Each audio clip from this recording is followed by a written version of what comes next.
Good afternoon, everyone. I'm Jenny Montgomery. Thank you for joining us. And as you can see, we are fully in the Christmas holiday mindset now. And while we have some fun events to share with you a little later, we first want to talk about keeping everyone healthy so you can all enjoy the holiday festivities. Starting with this. While the spread of COVID-19 is on the decline, cold and flu cases are quickly picking up steam. New data from the Centers for Disease Control and Prevention shows influenza activity ramping up. So now is the time to start developing healthy habits like washing your hands. According to the CDC, the single best way to reduce the risk of seasonal flu is to get vaccinated each year. It's also important to practice healthy habits like avoiding people who are sick and covering your face when you cough or sneeze. I reckon just follow the guidelines, like health and safety guidelines, washing your hands, wearing a mask, and stuff like that. So it's important to clean and disinfect frequently touched surfaces at home, work, or school, especially when somebody's ill.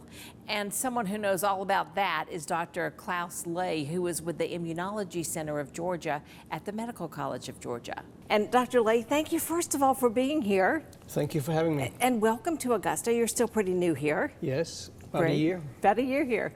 Well, you know what I just said, the Immunology Center of Georgia. Tell me a little bit about that. It sounds like such a big, a big important thing, the Immunology Center. So the Immunology Center of Georgia is new, was founded 2022 with support from all parts of MCG. And Lynn Hedrick, my wife, and I are founding co-directors. Mm-hmm. We were recruited from a leading immunology institute in San Diego. And we are supposed to hire 20 new faculty. We hired 6 in the first year, so we're going at a good clip. And right. Each of these faculty will have a lab, and they will have graduate students and postdoctoral fellows and technicians. So by the time the Immunology Center of Georgia is built, we think it will be about 300 people. Now, do you think that this was already like in the works, or did the pandemic have anything to do with this establishing of something like this? So the pandemic certainly made immunology more popular. Yeah. Everybody knows what antibodies are. You don't have to explain that anymore, right? True. And immunology touches on all diseases. So let's think about cancer. Many cancers can be treated with immunotherapy. Mm-hmm. Actually, President Carter is a good example. He has metastasizing melanoma, and he is treated with immunotherapy, and that gave him many years of additional life. Yeah. Yeah, okay, very good to know that. I want to talk right now about the flu vaccine because you are saying the flu vaccine is safe, it is effective, get it. So why is the flu, why is it so important, and who should get it? The flu vaccine is safe and effective, and you should get it. If you're over 6 months old, you can get the flu vaccine. If you're over 65 years old, you get a little higher dose, but it is effective in about 50 to 60%, so which means it prevents you from going to the hospital, and it may prevent you from dying. In a bad flu season, 50,000 people die per year. Few people know that. Yeah. So the flu vaccine is made specifically every year because the flu virus changes every year. So that's why we need a new shot every year, because that viral strain changes? Is that right? The shot you will get has the common strains plus the strains that we think are very common this year, mm-hmm. Okay? Mm-hmm. So it's a mix. What are common misconceptions that people have or their concerns about a flu vaccine? You know, some people say, oh, the flu vaccine, it always makes me sick. But then the counter to that is, well, good thing you had it or you would have been sicker, right? So the flu vaccine will probably cause some pain in the arm where you were injected, and that lasts a day.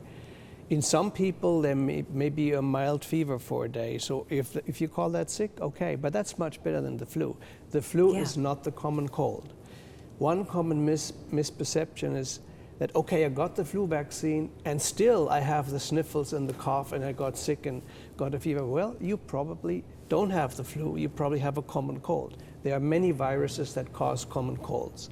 We currently do not have a vaccine for common cold, but that's not the flu. The flu is much more severe in your respiratory tract, and as I said, can be so severe that you have to go to the hospital.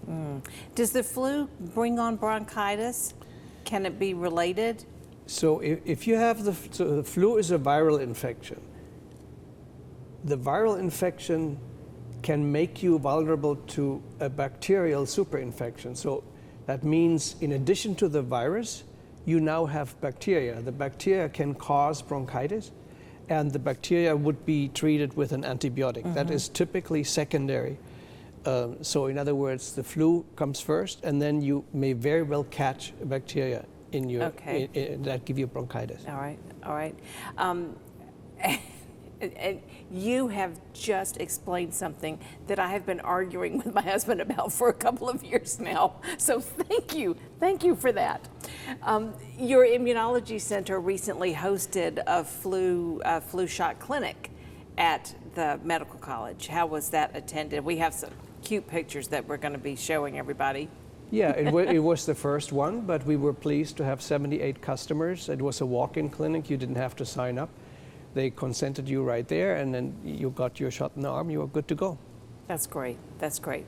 Well, I certainly encourage everybody to talk to your doctor or go to one of the clinics. You can get flu shots at the grocery store. You can get them at your pharmacy. Absolutely. Absolutely. And your insurance covers it. The flu shots. That's the flu correct. shot is taken care of. Dr. Klaus, it's been very nice talking with you today. Thank you so much for your time. Thank you again. Still to come on JENNIE, another